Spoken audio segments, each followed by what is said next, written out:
हम जो रत्न धारण करते हैं, जैसे मैंने भी किए हुए हैं, तो रत्न धारण करने का विज्ञान क्या है? आखिर वो है एक पत्थर, लेकिन उनमें उस पत्थर में ऊर्जा कहाँ से आती है, अर्थात वो इतना एनर्जेटिक कैसे होता है? ये प्रश्न बहुत महत्वपूर्ण है, वैज्ञानिक भी इसका दर्शन है और इसे समझना बहुत ज़रूरी है। तो आइए सबसे पहले निशा के इस प्रश्न में 3 भाग हैं, जिसमें से प्रथम भाग पर हम बात करते हैं, वो है कि ये मानव के जीवन में कैसे प्रभाव डालता है। इनके 3 प्रश्न हैं इसी में। एक, स्टोन थेरेपी, मतलब हम जो पत्थर धारण करते हैं, मानव के जीवन में कैसे प्रभाव डालता है। आखिर वो एक पत्थर है, दूसरा प्रश्न। और तीसरा, इसमें अगर ये पत्थर है तो इसमें ऊर्जा कहाँ से आती है, इसको समझना बहुत ज़्यादा ज़रूरी है। तो सबसे बड़ी बात यह है कि पहले हम इस बात को जानें और समझें कि मानव के जीवन में ये प्रभाव कैसे डालता है। तो देखिए, हमारे यहाँ नवग्रह की चर्चा है। विदेशी दर्शन में अगर आप जाएं तो आप नासा का नाम आपने सुना होगा। उसके पास यंत्र हैं, उपयंत्र हैं जो दुनिया भर के ग्रहों को देखते हैं और ग्रहों का अध्ययन करते हैं। लेकिन इस तरह के कोई भी उपकरण सनातन संस्कृति के पास न थे, न हैं। मतलब उस आज की तारीख में ठीक है, साइंस की अपनी बातें, लेकिन पहले तो नहीं थे। लेकिन तब भी जब आज के नासा के उपकरण देखते हैं, देखकर बताते हैं कि सूर्य ग्रहण, चंद्र ग्रहण कब, कहाँ, कैसा होने वाला है, लेकिन हमारे यहाँ एक 50-100 रुपये का पंचांग वर्ष के पहले ही बता देता है कि कब, कहाँ, कौन सी खगोलीय घटना होने वाली है। और ये अपने आप में एक बड़ी बात है। जैसे आपने एक शब्द सुना होगा, भूगोल।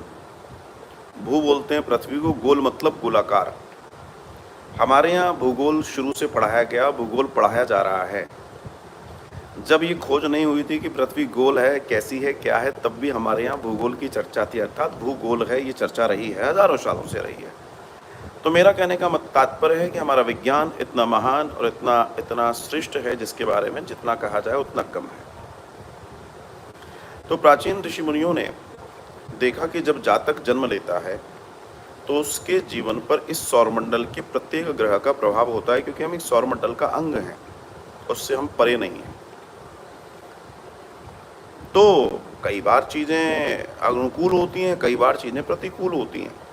तो जो अनुकूल हैं, जो प्रतिकूल हैं, अनुकूल हैं अच्छी बात है, प्रतिकूल हैं उनको अनुकूल कैसे किया जाए। तो बहुत बहुत दर्शन के बाद ये देखा गया, खोज हुई कि जब सूर्य से प्रकाश निकलता है, बुध पर टकराता है, पृथ्वी पर टकराता है, बृहस्पति पर टकराता है, शनि पर टकराता है, शुक्र पर टकराता है, सारे ग्रहों पर टकराता है। और जब उन पर टकराता है तो पृथ्वी पर जल है, पृथ्वी पर परावर्तन होता है उस प्रकाश का, उन रेज का। जैसे सूर्य से निकली किरण टकराई जब बुध से, तो बुध से परावर्तित होकर वो पृथ्वी पर आती है। अब विज्ञान को ये समझ में आ गया, हमें बहुत पहले से मालूम था। तो परावर्तित होकर जब वो यहाँ आती है तो बुध का जो गुण है, उसकी मिट्टी अलग है।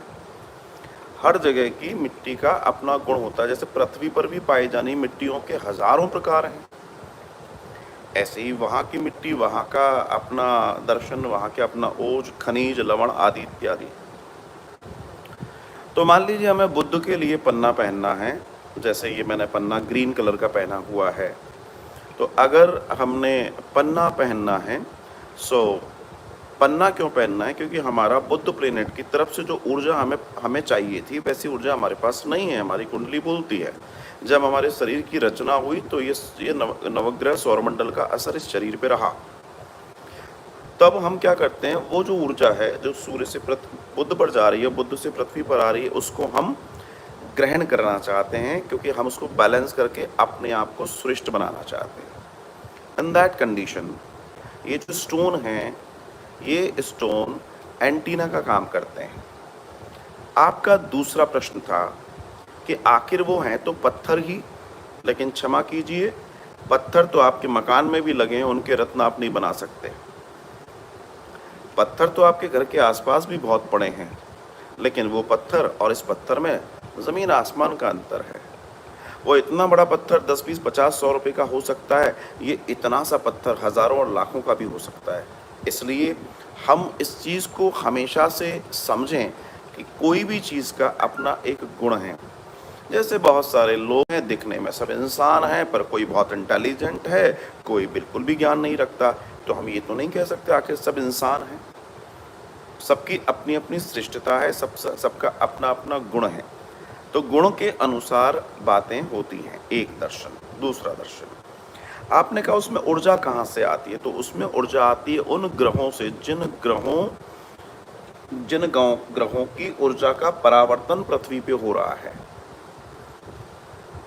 जिन ऊर्जा का परावर्तन पृथ्वी पर हो रहा है और उस परावर्तन से वो स्टोन तैयार होते हैं, वो थेरेपी तैयार होती है, तो वो ऊर्जा वहाँ से आती है। तो ये जो स्टोन है, ये उस ऊर्जा को आपके अंदर इनहेल करने का, आपके अंदर प्रवेश कराने का काम करते हैं, ताकि आप बहुत मधुरता से अपने जीवन को जी पाएँ। इसलिए स्टोन थेरेपी एक महान दर्शन है और महानता के साथ काम करती है।